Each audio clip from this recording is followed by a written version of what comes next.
The champagne was already poured when my mother lifted her glass across the lawyer's table, looked me dead in the eye, and laughed. "You got nothing, Marcy. Grandma never loved you." The man at the end of the table did not laugh. Howard Briggs, the trust officer, had a page open in front of him, and his finger had stopped moving on a line near the bottom. He just hadn't read it out loud yet. My name is Marcy Dolan. I was 30 years old, and I had spent 10 of those years keeping my grandmother's farm from going under while the rest of my family practiced for this exact toast. I didn't scream. I didn't beg. I set my glass down on the coaster. Quiet.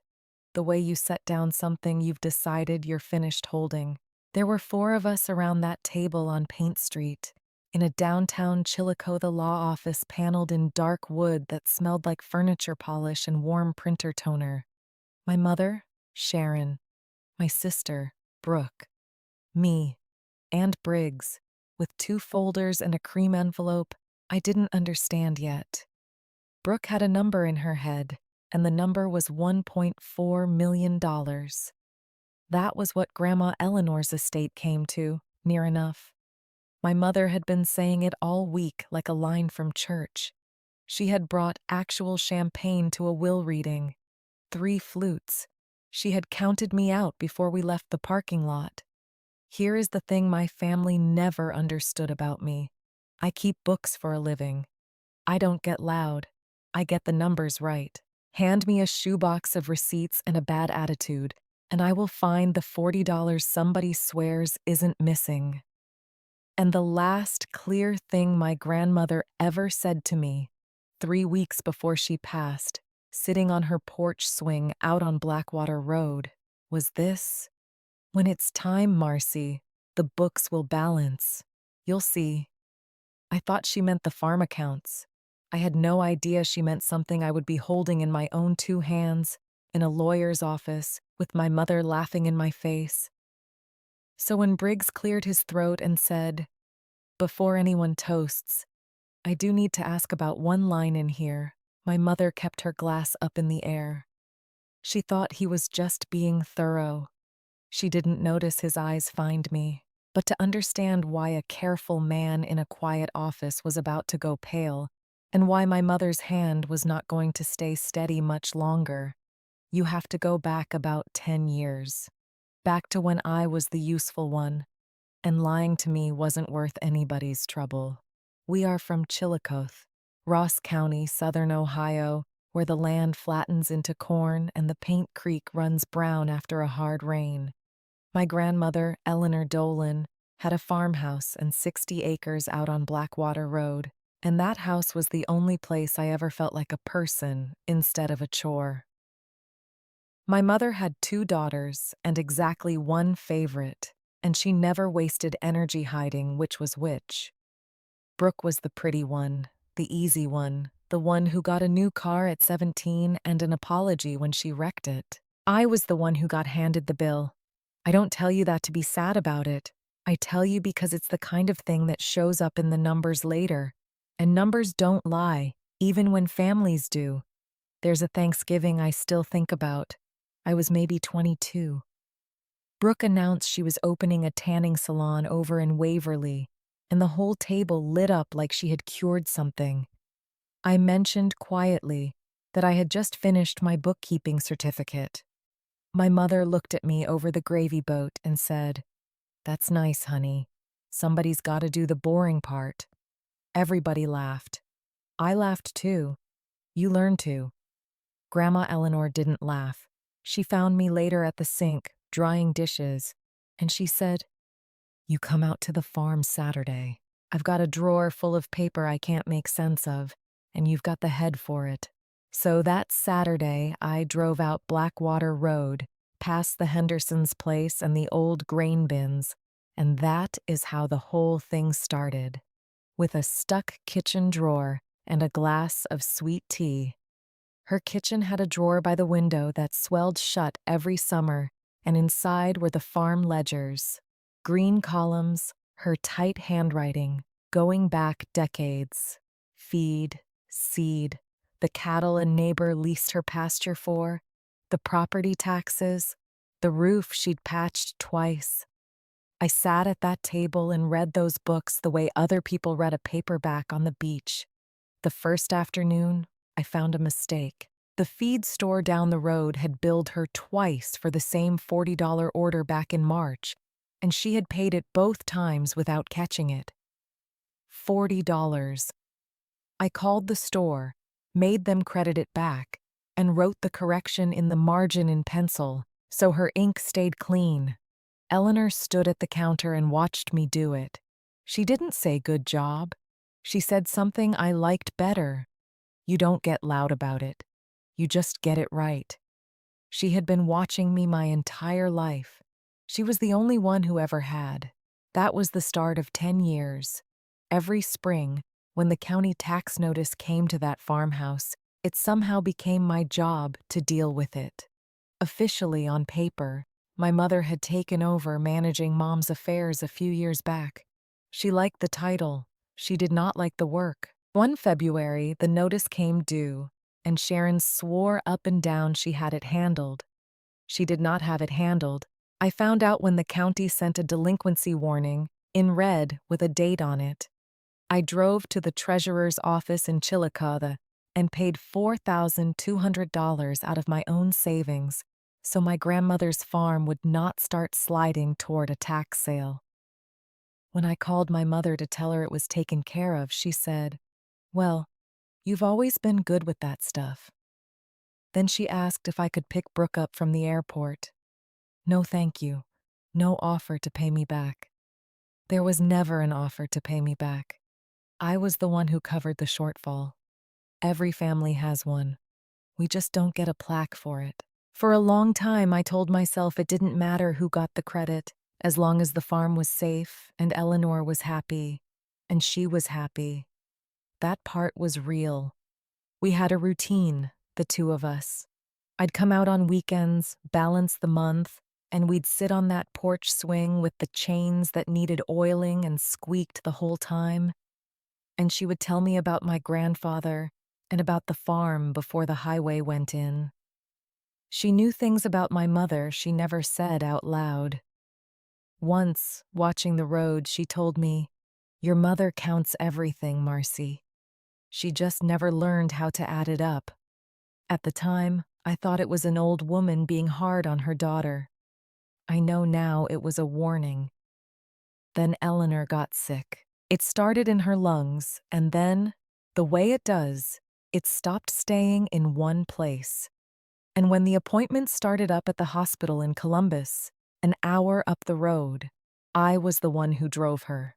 Every other Tuesday before dawn, I'd be out on Blackwater Road with the heater running and a thermos of coffee, helping her down the porch steps.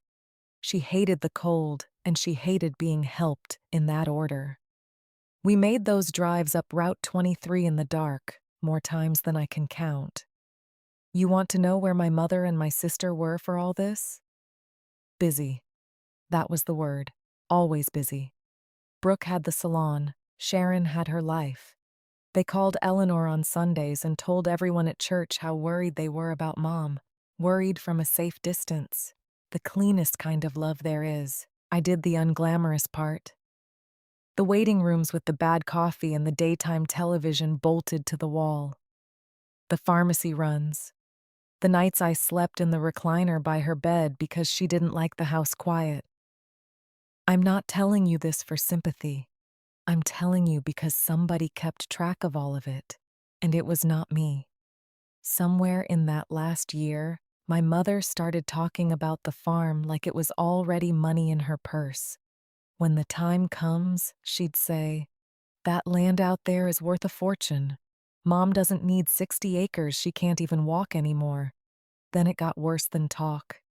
She started pushing to sell it while Eleanor was still alive. She brought a real estate man named Dell out to the house one afternoon without telling anybody, and I came in from the barn to find him pacing the property line with a tablet and my grandmother gripping the arm of her chair like the floor was tilting. I walked Dell back to his truck, polite as I could manage, and told him not to come back without an invitation. Then I sat with Eleanor until her hands stopped shaking. I could not figure it out. Why a woman who hadn't changed a single one of her mother's bedsheets in 2 years was suddenly in such a hurry to turn the farm into cash? Why the rush? Why the strange, jittery edge in her voice every time the subject came up? Like a meter was running somewhere only she could hear. I would figure it out, eventually, in a folder, with statements and dates and signatures, all in order. But that came later. What I knew that spring was small and simple. Eleanor was getting quieter. She slept more. The ledgers in the kitchen drawer hadn't been touched in weeks, because I'd stopped bringing them up when the bills weren't what she wanted to talk about. On one of the last good afternoons, I oiled the porch swing chains so they finally stopped squeaking, and we sat there in the new quiet and watched the light go long across the back field. She held my hand on top of the blanket and said it again, slower this time. When it's time, the books will balance. Promise me you'll trust that. I promised. I thought it was a sweet thing a tired woman says about a life lived honest. I patted her hand and told her to rest. She passed early on a Tuesday morning in May. Natural, in her own bed, in her own house, the way she wanted. I was the one out on Blackwater Road when it happened, and I was the one who made the calls. The first person I phoned was my mother. She picked up on the second ring, wide awake, no grief in her voice at all. Just one question, fast, like she'd had it ready for weeks. Did she leave a will, Marcy? Do we know where the will is? I was standing in her kitchen when she asked it, the phone warm against my ear, the morning still gray in the window over the sink. Behind me, the swollen drawer of ledgers sat shut for the summer. In front of me, my grandmother's reading glasses were still folded on the table where she had set them down, one stem caught in the fold of the newspaper she would not finish. And my mother's first word, on the morning her own mother died, was, "Will." "I don't know, Mom," I said. "I haven't looked. She passed about an hour ago." "Well, somebody needs to look," Sharon said, "before things start walking off. You know how it is with these old houses. I didn't know how it was. I was about to learn. I told her the funeral home was on its way and that I would call her back, and I hung up before she could ask me to check the drawers a second time. Then I sat down at the table next to those reading glasses, and I did not move for a while. The light came up slow across the back field, the way it always did, like it had nowhere to be. We buried Eleanor Dolan on a Friday, out of the little funeral home on Western Avenue here in Chillicothe, the one with the green awning and the parking lot that floods every spring. It was a good turnout. Farm people came, the Hendersons from down Blackwater Road, men in clean seed company caps who had leased her pasture or bought her hay or just known her 40 years. They came to me at the back, most of them, and shook my hand and said your grandmother thought the world of you, Marcy. They knew. The whole county seemed to know who had been driving that woman to Columbus before sunrise. My mother stood up front by the casket in a black dress I had never seen, and she cried in a way that carried. She let people come to her. She had a tissue pressed to the corner of her eye that never quite got used. Brooke stood beside her in sunglasses, indoors, looking at her phone in her lap between hymns. When the pastor said Eleanor had lived a life of quiet provision, my mother nodded along like she'd written the line herself. I sat in the second row and I didn't make a sound. I have never been the one who cries where people can watch. I do my crying alone, in the truck, with the radio off. That day I saved it for the drive back out to the farm, and I let it out there, on Route 23 with the fields going by. And then I wiped my face and I kept going, because there were calls to make and a house to see to, and nobody else was going to do it. That was Friday. By Sunday, my mother was already at the farmhouse. I came out to feed the barn cats Eleanor had been keeping. And there was Sharon's car in the gravel drive, and the front door standing open. Inside, my mother was going through the house room by room with a roll of those little colored stickers, the kind you use at an estate sale. Green dot on the hutch, green dot on the good lamp.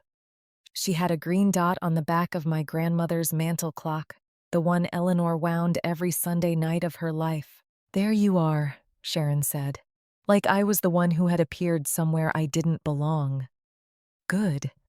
You can help me figure out what this stuff is worth. Mom, she's been gone 2 days, and the market doesn't wait, Marcy." She peeled another sticker off the roll. "Dell says the land alone moves fast if we list before fall. Houses like this, the longer they sit empty, the more they go to pieces. You of all people should understand the carrying costs." Dell, the real estate man. He had a name again, and apparently a phone she answered. I stood in the doorway of that kitchen, looking at the drawer by the window with the ledgers in it, and I had one clear thought, calm as anything. Not yet.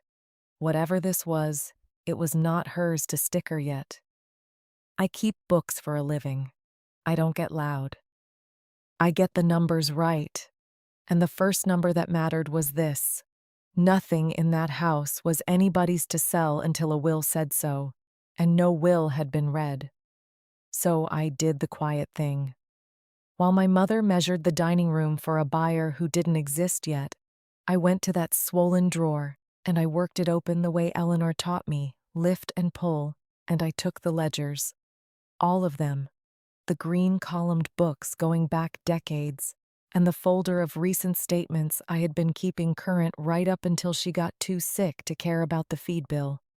I put them in a grocery sack, and I set the sack on the floor of my truck, under the seat, and I said nothing about it. Call it a hunch. Call it 10 years of being the only person in that family who ever read the fine print. My grandmother had told me more than once, on that porch swing, that when the time came, the books would balance. I didn't know yet what she meant, but I knew that whatever balancing was coming, it was going to need the books. And I knew my mother. If those ledgers stayed in that drawer one more night, they would be in a dumpster behind the Waverly Salon by Monday, because Sharon Dolan never met a record of the past she couldn't find a reason to lose. That was the first move I made. It looked like nothing. It looked like a daughter clearing out her grandmother's kitchen.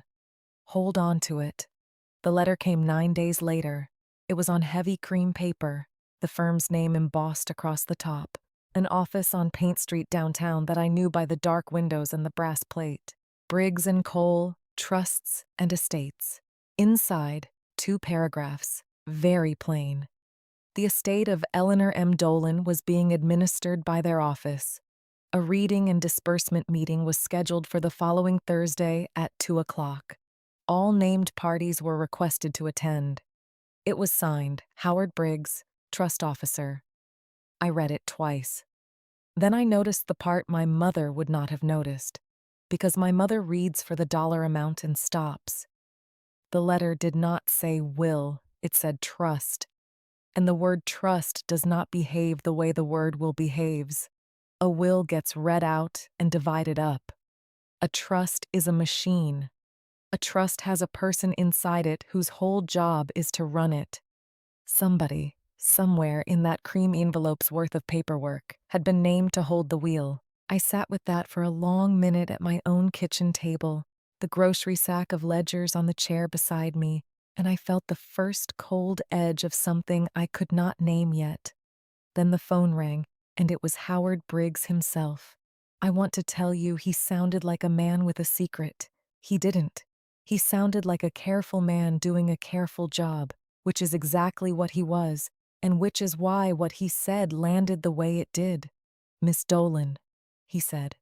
"Marcy Dolan. That's me. I'm calling each of the named parties individually before Thursday, just to confirm attendance."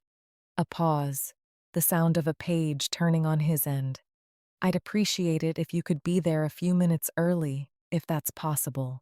There are some particulars in your grandmother's arrangements that I'd prefer to walk through in order, and it helps me to know everyone's in their seat before we begin. Of course, I said. Is everything all right? There was a small silence on the line, not a nervous one, the silence of a man choosing the smallest true sentence he can. Everything is in order, Howard Briggs said. Your grandmother was very thorough, more thorough than most people I sit down with. Another pause. She left instructions about the order things are to be read in. I intend to honor them.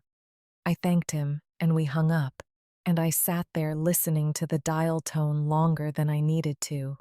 The order things are to be read in.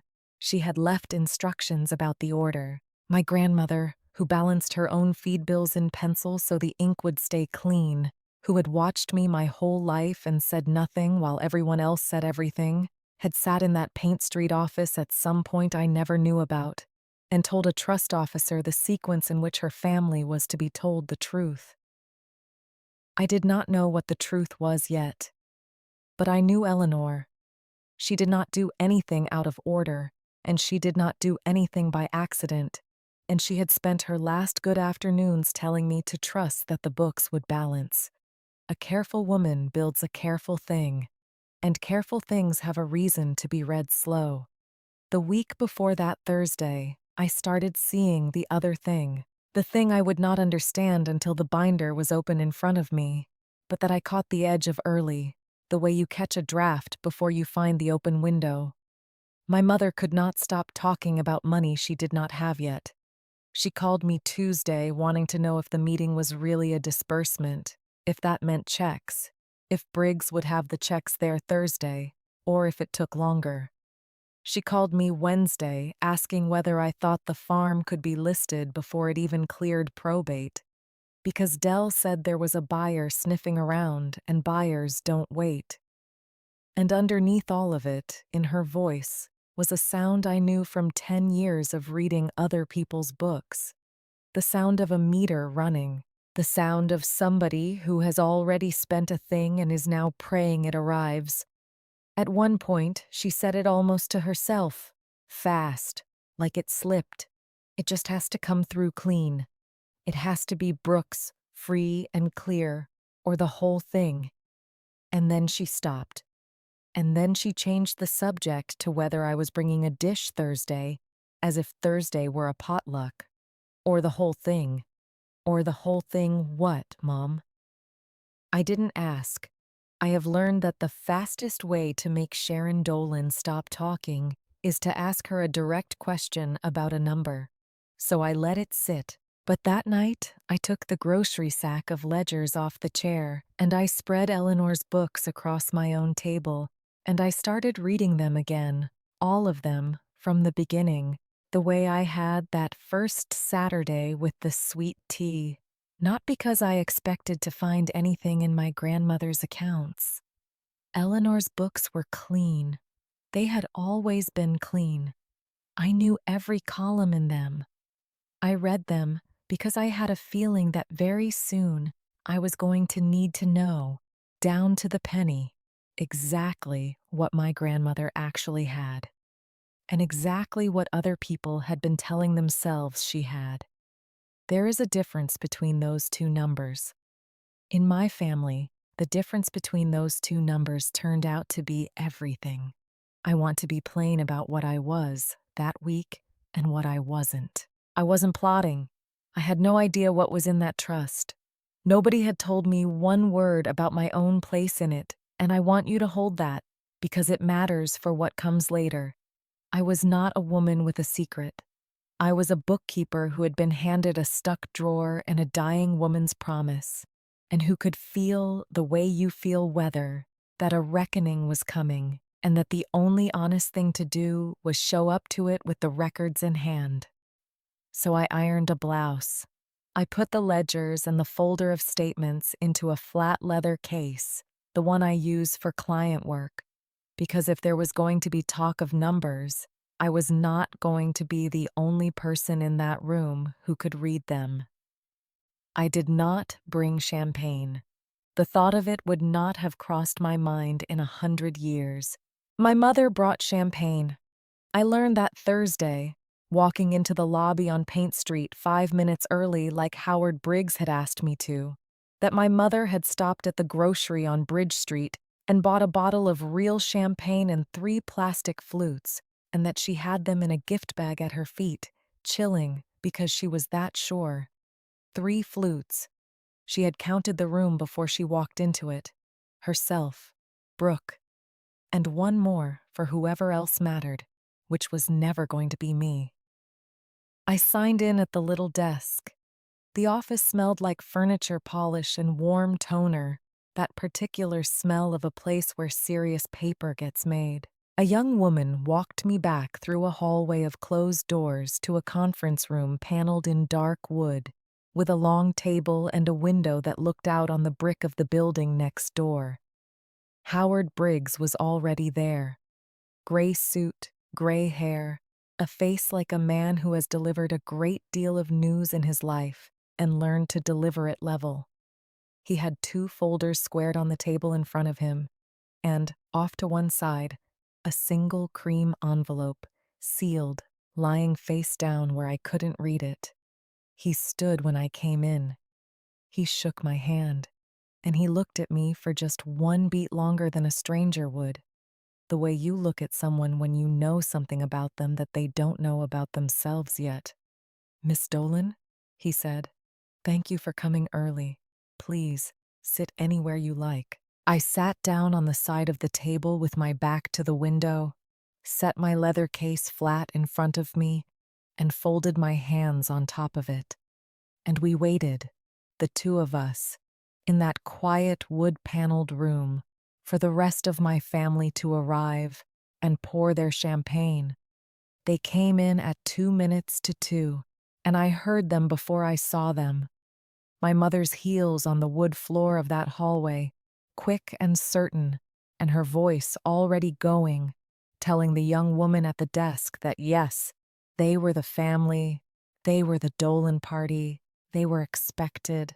Then the door opened and there was Sharon in the black dress from the funeral, and Brooke behind her in white, actual white, like a woman headed to a brunch, and swinging from my mother's hand the gift bag with the gold tissue and the cold green neck of the bottle showing over the top. "Oh," my mother said when she saw me already sitting there, "you're here." "I'm here," I said. She set the bag down by the leg of the table, careful, the way you set down a thing you mean to use soon. Brooke took the chair across from me, pushed her sunglasses up onto her head, and looked at the paneling and the window and the 2 squared folders in front of Howard Briggs, the way you look at a room you are pricing. Sharon sat at the head, nearest Briggs, because of course she did, and folded her hands, and gave him the brave face, the one that had carried so well at the green awning on Western Avenue. "Mr. Briggs," she said, "thank you for getting us in so quick. I know these things can drag." "They can," Howard Briggs said. "Your mother's was arranged to move efficiently. She was specific about that. That sounds like her." My mother smiled at the word specific, as if it were a compliment to herself. She always did keep things simple. I had Eleanor's ledgers in the leather case under my hands, and I thought about the word simple. There was nothing simple about my grandmother, and the proof of it was lying 4 inches from Howard Briggs's right elbow, a sealed cream envelope, face down, where not one of us could read what was written across it. I had clocked that envelope the second I walked in. So had my mother. She just read it the way she read everything, as a thing that would shortly be handed over to her. Briggs opened the first folder. He put on a pair of glasses, plain wire ones, and he looked at us over the top of them for a moment. All 3 of us, taking his count the way he'd told me he liked to. "Before I begin," he said, "I want to explain how we'll proceed, because it isn't quite the way most families expect. What your mother left is not a simple will. It's a trust. She funded it during her lifetime, and she left instructions, in her own hand, about the order in which its provisions are to be read aloud. He laid one flat page on the table and squared it with 2 fingers. I'm going to honor that order. I'd ask you to let me get to the end of it before we discuss particulars. How long is all that going to take? Brooke said. It was the first thing she'd said since she walked in. Not long, Briggs said. Your grandmother didn't waste words. He started to read, and he read it slow, the way you'd read a recipe to somebody you wanted to get it right. And he started not with money at all, but with things. The mantel clock, the one Eleanor wound every Sunday night of her life, was to go to Marcy Dolan.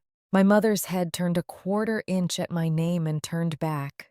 The reading glasses, the green-handled garden tools, the cedar chest in the upstairs hall, the photographs, all of it named, all of it placed, most of it to me. Some small cash gifts to the church on Blackwater Road, and to the Henderson boy who'd baled her hay since he was 14. Sharon shifted in her seat. I could see the arithmetic running behind her eyes, the clock, the tools, the chest, none of it adding to anything, all of it stalling her on her way to the only number she had come downtown to hear. And then Briggs turned the page, and he got to it. The residue of the trust, he read, consisting of the real property on Blackwater Road, approximately 190 acres, the farmhouse and outbuildings, together with the accounts held at Huntington and the certificates listed in Schedule B, has a value, as last appraised, of $1,400,000. The room changed. I watched it change. My mother's spine went straight and her chin came up, and something came into her face that she had been holding back through all that business with the clock and the cedar chest. A kind of light. The light of a woman who has been doing sums in the dark for a long time and has just been handed the answer she needed. Brooke smiled down at the table. Under the table, I heard the small crinkle of gold tissue as my mother's hand found the gift bag. And here is the thing they did not know, the thing I had spent the week before that meeting finding out, sitting in a place none of them would ever think to go. Because that one number, $1,400,000, did not mean to my mother what it would mean to anybody else. After the phone call where she'd said it has to be Brooks, free and clear, or the whole thing, and then changed the subject to whether I was bringing a dish, I had gone the following Tuesday to the basement of the Ross County Courthouse, where they keep the recorded documents, and I had sat at the public terminal with the bad chair, and I had looked up my own family the way a stranger would. I do this for clients. I had never done it for blood. But I had a feeling, the kind you get from 10 years of reading other people's books, and the feeling was right.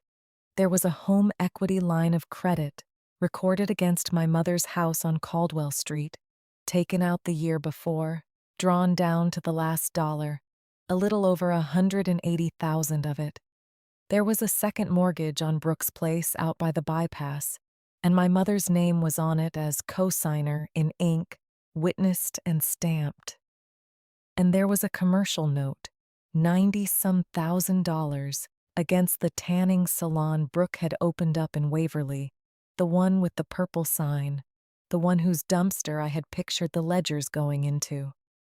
My mother had co-signed that too. I sat in that basement and I added it the way I add anything, in a column, top to bottom, and when I got to the total, I understood 3 things at once, clean and cold, the way you understand a thing you cannot ununderstand. The first was that my mother was not rich and waiting to be richer. She was underwater and had been for a year, and the dark she had been doing sums in was the dark of somebody who has already spent money she does not have.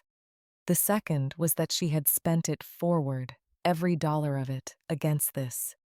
Against my grandmother dying and the farm going to Brooke and the whole 1 and 4 landing in my sister's lap free and clear, where my mother, who ran Brooke the way she ran everything, could reach it.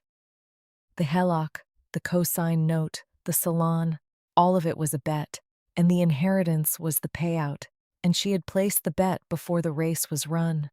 And the third thing, the one that sat heaviest, was why she had been in such a hurry to sell. Why Dell had a name and a phone she answered at 7 in the morning. Why she'd had green stickers on the mantel clock 2 days after the funeral. It was not greed exactly. It was the meter running.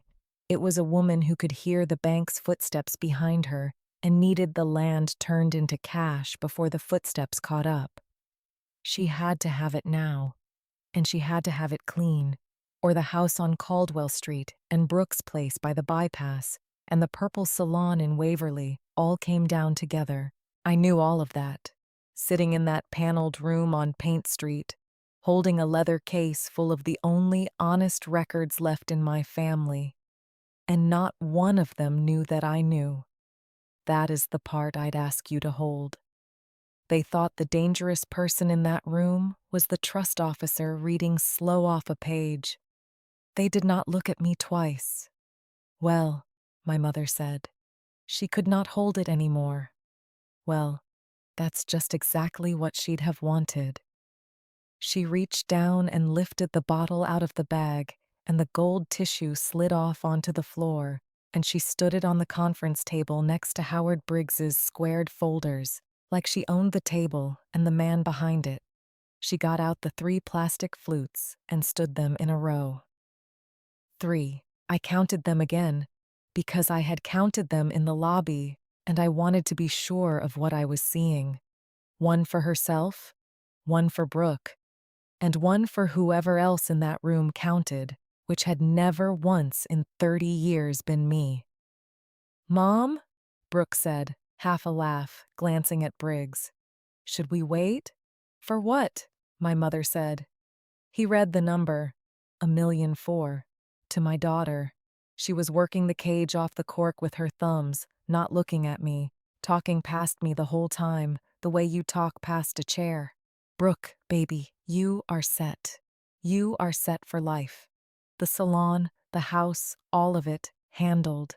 The cork came loose with a soft cough, and the foam ran over her knuckles, and she laughed, bright, and started pouring. "Lord, after the year we've had." She filled 2 flutes. She set the bottle down. She picked up her own glass, and she lifted it across that lawyer's table, and she looked at me, finally, dead in the eye for the first time since she'd walked in, and she laughed the way she'd laughed at 100 kitchen tables before that one. "You got nothing, Marcy," she said. "Grandma never loved you." I did not say anything. I set my hand flat on the leather case, and I held it there, and I did not say one word. I have never been the kind to answer that. I don't get loud. I get the numbers right. Brooke had her glass halfway up. My mother's was already high, tipped a little toward Brooke, the toast half made, the foam still sliding down the outside of the plastic onto her fingers. And across the table, Howard Briggs did not raise a glass, because there was no third glass poured for him, and there was not going to be. He set down the page he had been holding. He took his wire glasses off, slow, and folded them, and laid them on top of the folder. He looked at my mother's lifted flute, and then he looked at me, that one beat longer than a stranger would, the look from the doorway, the one that knew something I didn't know yet. "Mrs. Dolan," he said, and his voice was as level as it had been on the phone. "I'm sorry. Before you drink to that, there's a part of your mother's instruction I haven't read yet. She was very particular that it come at the end." My mother held her glass right where it was. "Go ahead then," she said. "Read your part." He turned to the last page in the folder. He found the line with 1 finger, and he set that finger down on it. "This trust," Howard Briggs read, "is to be administered in full and without exception by a single trustee." My mother was still smiling. The smile was already a half-second behind the room. "And the trustee your grandmother named," he said, lifting his eyes off the page, "is the reason I asked her, when she sat in that chair you're sitting in now, whether she was certain." He looked at me. Across the table, the foam reached the bottom of my mother's flute and her thumb, and I watched her grip on the thin plastic stem begin, very slightly, to give. He said my name. Marcy Dolan. Howard Briggs read off the bottom of the page, in the same level voice he had used for the mantel clock and the green-handled tools and the 190 acres. Sole trustee. To serve without bond, at her own discretion, in full and without exception. I heard the plastic before I saw it go. A small tap and slide as the flute tipped out of my mother's hand, because her hand had quit taking instructions. It went over on its side, and the champagne ran out of it, in a thin, bright sheet across the dark wood, around the squared corner of Howard Briggs's folder, and started to drip off the edge of the table onto the carpet, one bead and then another, loud in a room that had gone that still. Nobody reached for it. Nobody set it upright. My mother sat with her fingers still curved around the shape of a glass that was lying on its side a foot from her wrist, foam soaking dark into the leather blotter, and she did not look down at it. She looked at Howard Briggs. Then, for the second time that hour and the last time it would ever cost her anything, she looked at me. "Read it again," she said. "There's no need," Briggs said, not unkindly. "But your mother asked me to make certain every person at this table heard it, so I will. The Eleanor Dolan Family Trust is to be administered, in full, by one trustee, serving alone." She named her granddaughter, Marcy Dolan. Brooke laughed, the short, off-balance laugh of somebody waiting for a joke to swing back around and let her in on it. "Trustee of what, though?" "The money's mine." "You said the number." "1,000,004. That's the residue. You read it out loud. That's mine." "The residue funds the trust," Briggs said. "It does not pass to you. Nothing passes to anyone outright." Your grandmother was very deliberate about that word. Outright.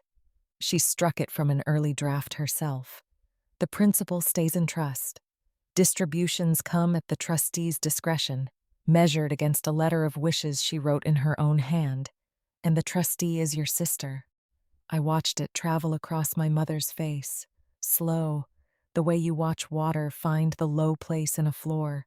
She had walked in here counting on one number, landing clean in Brooke's lap, where she could reach it, because she ran Brooke the way she ran a checkbook. And the number had landed all right. It had landed in a locked drawer with my hand on the only key. "Marcy." She turned to me, and the whole register of her voice changed, the hardness pouring straight out of it and something warm and terrible pouring in. "Marcy, honey, you'll sign it over to your sister. That's all your grandmother meant by it. She just put your name on the paperwork for the legal end of it. The taxes. You always understood that part better than us. You'll sign it where the man shows you and we'll all go home." "That isn't what it says," I said. It was the first full sentence I had spoken since I sat down. My voice came out even, almost soft, the voice I use reading a balance back to a client who does not want to hear it. "It says I decide." He just read you the word. Discretion. Then you decide to give it to your sister. Her hand came across the wet table toward mine and stopped halfway, in the spill, and she left it there in the champagne, without seeming to feel it. "Marcy, you have to. You don't understand you don't know what's riding on it." "I do, though," I said. "I went down to the courthouse on a Tuesday and I read it. The line on Caldwell Street. The note you co-signed on Brooks Place out by the bypass. The salon in Waverly, the purple one, your name on that loan too. 180,000 and change on the house alone, drawn down to nothing. You spent the inheritance a year before it was inheritance. You spent it forward, against Grandma dying, and you needed it to come to Brooke free and clear because the bank's already at your door and Brooke is the one you can steer." Brooke had gone very white across the table.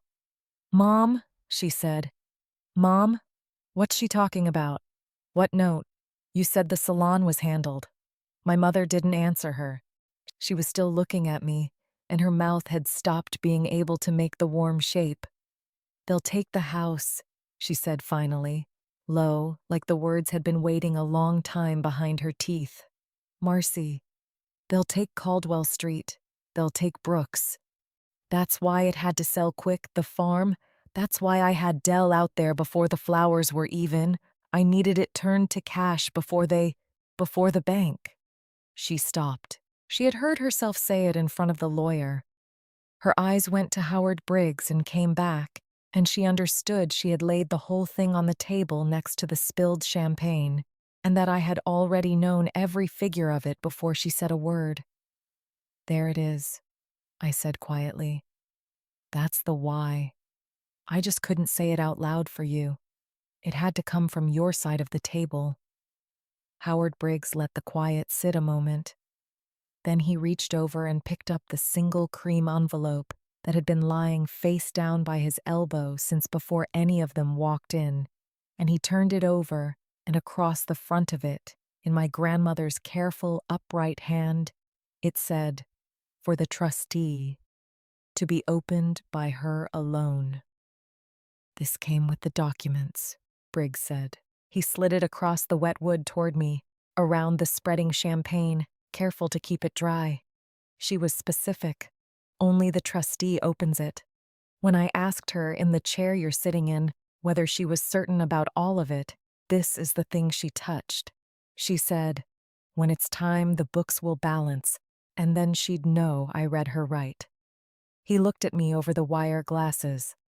I believe it's time. My hands do not shake. They did not shake then. I worked my thumb under the flap and broke the seal and unfolded one sheet of her stationery, the kind with the small print of a wren in the top corner that she bought at the drugstore on Bridge Street for 30 years. And I read it to myself first, the way she would have wanted, before I let any of it into that room.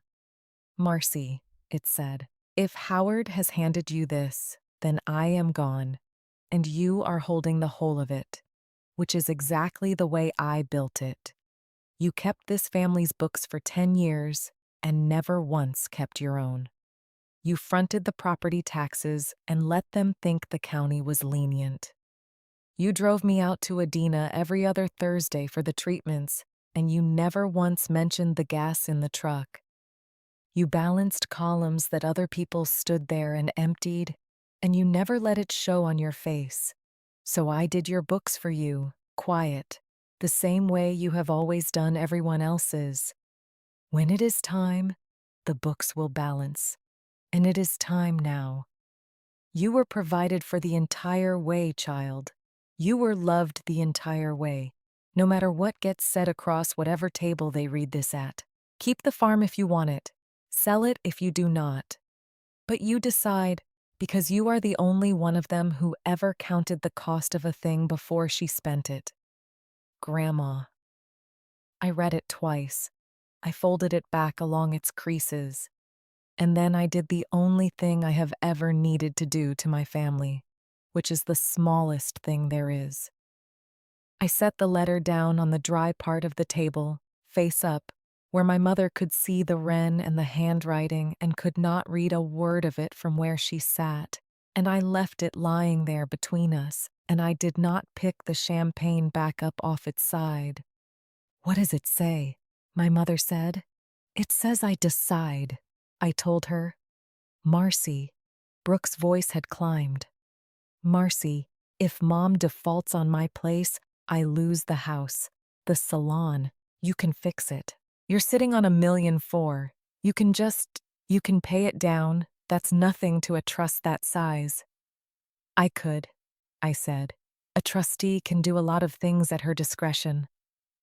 I looked at my mother when I said the next part, because it was hers, and I kept my voice as flat and as gentle as I could make it, because I did not need it loud. For 10 years I covered the shortfall in this family. Every column that came up empty, I quietly moved a number over so it wouldn't show. The taxes, the feed bill, The gap between what got spent and what got earned, I was the entry that hit it. I'm not doing that anymore. I'm not paying down a loan you took out betting on the day she died. I just stopped covering the shortfall. That's all this is. The loss is finally going to show where it actually happened. My mother opened her mouth.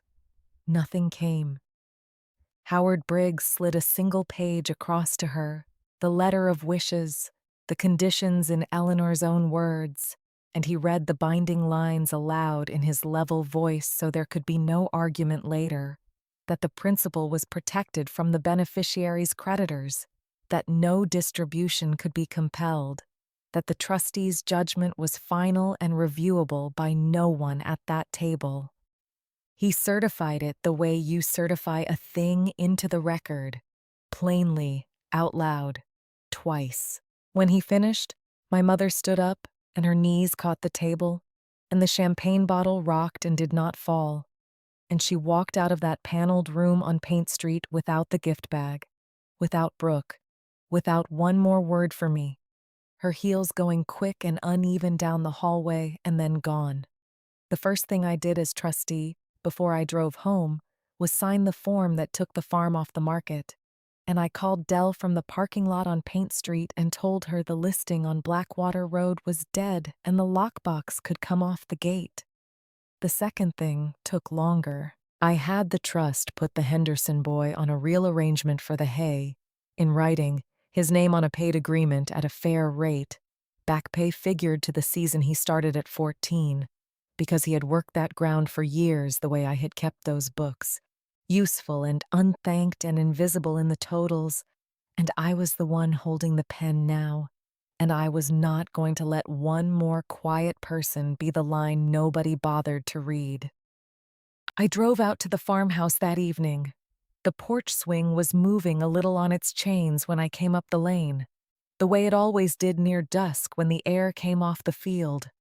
I let myself in, and the kitchen smelled like her still, like coffee and cedar and the lavender she kept in the windowsill. I went to the mantel, and I peeled the green sale sticker off the face of the clock she had wound every Sunday night of her life, and I rolled it into a ball and threw it in the cold stove, and I wound the clock 8 turns and set the hands to the right time.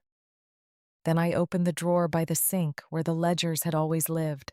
Her ledgers and mine, 10 years of them in their soft cardboard, and underneath the bottom one I found the new account book, never opened, that she had bought and left for whoever came after her, and I knew who that was. I set the trust's ledger flat on the kitchen table and opened it to its first clean page. Outside the porch swing turned once in the wind, and I started the first column.